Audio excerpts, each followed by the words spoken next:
नमस्कार। Expert academy की इस यूट्यूब चैनल में आपका स्वागत है।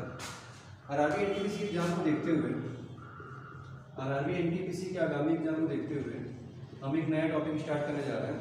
आप घर से चाहें तो इस वीडियो को देख सकते हैं, लाइक करें, सब्सक्राइब करें अगर आपको अच्छी लगी क्वालिटी तो। आरआरबी एनटीपीसी में आपका साइंस का मेन रोल होता है। आपको ये चीज़ पता होगी, साइंस का मेन रोल होता है और साइंस में आपको कुछ चीज़ों को लर्न करना है। इसमें पहला टॉपिक मैं स्टार्ट कर रहा हूँ, इसका नाम है हीट। हीट मतलब उष्मा, अपनी भाषा में समझिए। ज़्यादा डिटेल में जाने से चीज़ें काफ़ी फंस जाएंगी। मुझे बस आरआरबी एनटीपीसी क्लियर करना है ना कि आईआईटी जेईई की क्लासेस देखनी है। तो अगर मैं आपसे बेसिकली बात करूँ हीट के बारे में, तो हीट मतलब उष्मा, किसी भी चीज़ की गर्मी का आभास हो। हम बोलते हैं ना कि चीज़ में टेम्परेचर बढ़ गया है। अच्छा, टेम्परेचर बढ़ गया, इसका मतलब है कि वो चीज़ गर्म है। बेसिकली हम देखते हैं लाइफ में कि टेम्परेचर बढ़ गया तो चीज़ गर्म है, टेम्परेचर घट गया तो चीज़ ठंडी है। इसका मतलब है टेम्परेचर बढ़ा है, टेम्परेचर बढ़ रहा है तो उसमें ऊर्जा का मान बढ़ रहा है, उष्मा का मान बढ़ रहा है। अगर टेम्परेचर घट रहा है तो उसमें ऊर्जा का मान घट रहा है। तो अगर बेसिकली अभी हम चीज़ों को समझने की कोशिश करें तो temperature is directly belongs to heat.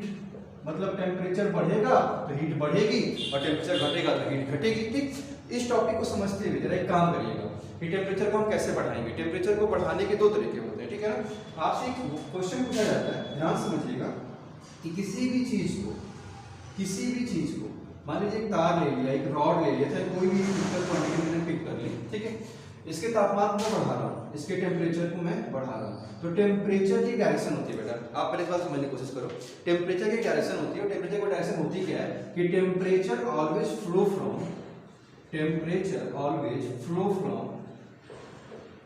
Higher to lower, higher to.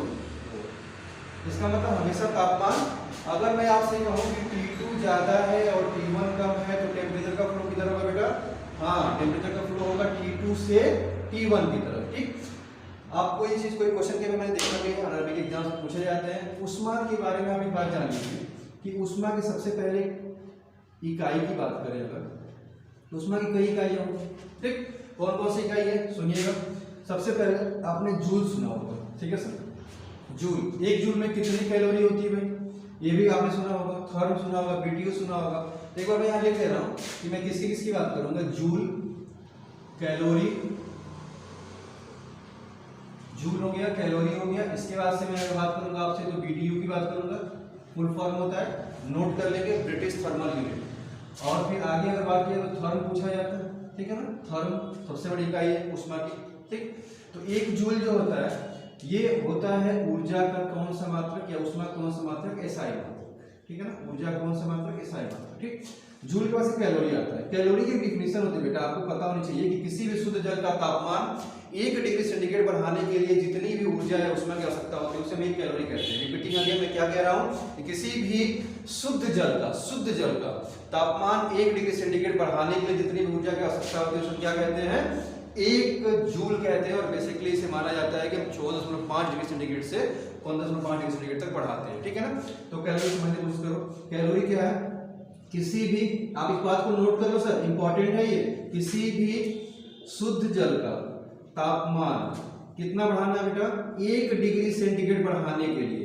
That means the 14.5 to 15.5 degree centigrade करने के लिए जितनी उष्मा की आवश्यकता होती है उसे हम क्या कहते हैं, जितनी उष्मा की आवश्यकता होती है उसे क्या कहा जाता है, 1 कैलोरी कहा जाता है।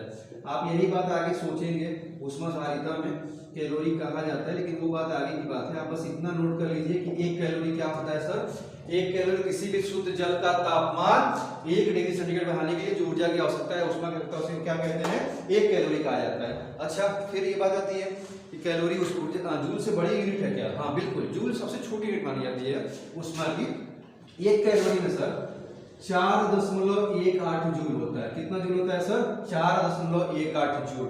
अगर आपसे इन्वर्जन पूछा जाए कि 1 जूल में कितना कैलोरी, तो सर 0.24 कैलोरी होती है। सर आप क्या करेंगे, इसको नीचे लेके आ जाएंगे, इसमें इसका भाग कर देंगे, अपने आप आंसर अपने आप आ जाएगा, ठीक है सर।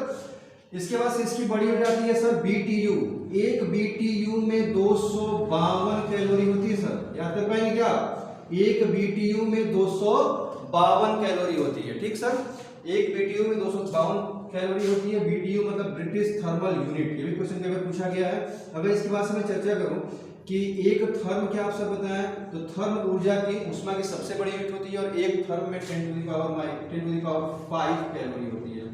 सर इस सारे पॉइंट्स को आप नोट कर लें, सारे पॉइंट्स को रिपीट कर दो दोबारा में। एक जूल ऊर्जा का ऐसा ही मतलब होता है।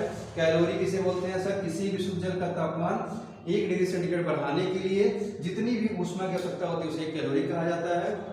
एक जूल में सर 0.24 कैलोरी या 1 कैलोरी में 4.18 जूल होता है। कैलोरी बड़ा मात्रक होता है, जूल छोटा मात्रक होता है, याद रखेंगे। इनसे बड़ा मात्रक बीटीयू होता है, ब्रिटिश थर्मल यूनिट, और एक बीटीयू में 252 कैलोरी होती है और एक थर्म की बात करें 10 टू द पावर 5 कैलोरी होती है। तापमान का प्रभाव हमेशा कहाँ होता है, तापमान हमेशा हायर डिग्री से लोअर डिग्री की तरफ फ्लो करता है, ठीक है सर। तो अब बताइए सर, क्या हम कह सकते हैं कि तापमान की बहुत बड़ी आवश्यकता है इसमें, ठीक है।